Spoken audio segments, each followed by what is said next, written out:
ආයිබෝවන් අද අපි කතා කරන්න හදන්නේ ටිකට් බරපතල. ඒ වගේම ගොඩාක් දෙනෙක්ට බයක් දැනෙන මාතෘකාවක් ගැන. හැබැයි මේක තේරුම් ගන්න එක හරිම වැදගත්. ඒ තමයි බැලිස්ටික් මිසයිල්. බැලිස්ටික් මිසයිල්. අපි හැමෝම වගේ මේ වචනේ අහලා තියෙනව නේද? ඒත් හරියටම මොකක්ද මේකේ තේරුම?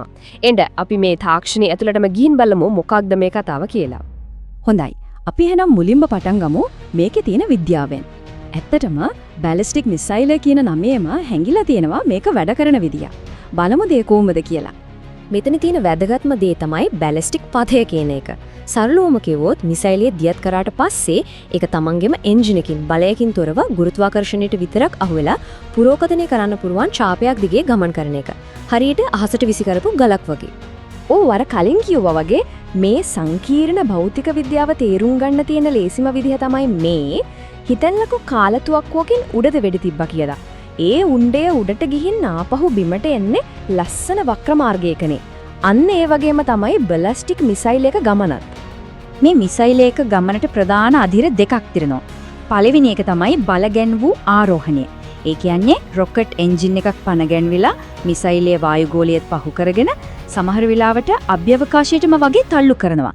ඊට පස්සේ ඉන්නේ දෙවෙනි අදියරය. ඒක තමයි නිදහස් පතනය. මෙතනදී එන්ජින්ම නිවිලා. දැන් වැඩ කරන්නේ එකම එක බලවේගයයි. ඒ තමයි පෘථිවියේ ගුරුත්වාකර්ෂණය. අන්ද ඒ බලෙන් තමයි මිසයිලය ඉලක්කය දිහාට ඇදිලා එන්නේ. හරි. දැන් අපි දන්නවා මේවා වැඩ කරන විදිහ.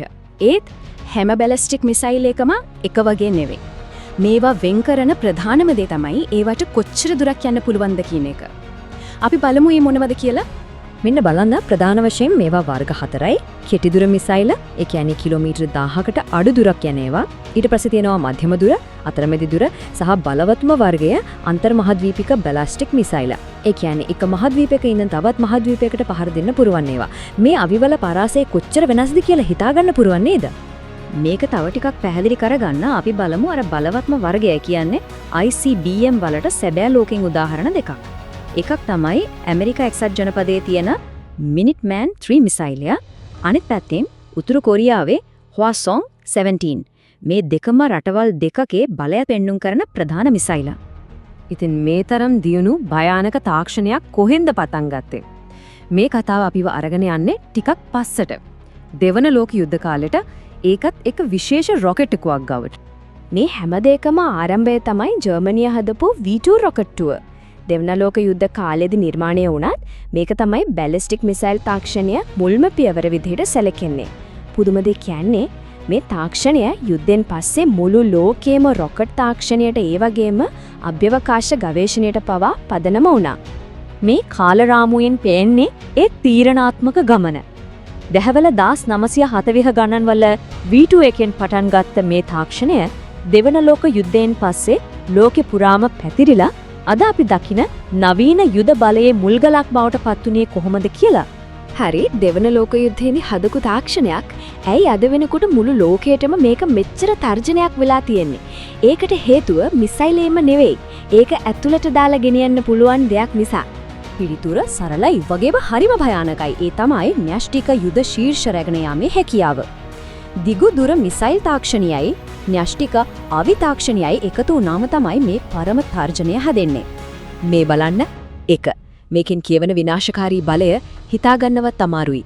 එකම එක න්‍යෂ්ටික යුද ශීර්ෂයක් තියෙන බැලිස්ටික් මිසයිල් එකට පුළුවන් මුළු මහත් නගරයක්ම පොළවට සමතලා කරලා දාන්න. අන්න ඒකයි ගෝලියව මේ ගැන මෙච්චරටම කතා වෙන්නේ, බය වෙන්නේ. එහෙනම් මේ තරම් බලගතු මේ තරම් භයානක තාක්ෂණයක් අද ලෝකෙ තියෙන්නේ කාටද? අපි බලමු කවුද මේ ගෝලීය මිසයිල් බලවතුන් කියලා.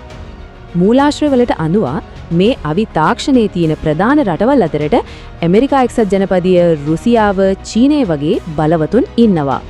ඒ වගේම උතුරු කොරියාව, ඊරානය වගේ රටවල් ගැනත් නිතරම කතා වෙනවා.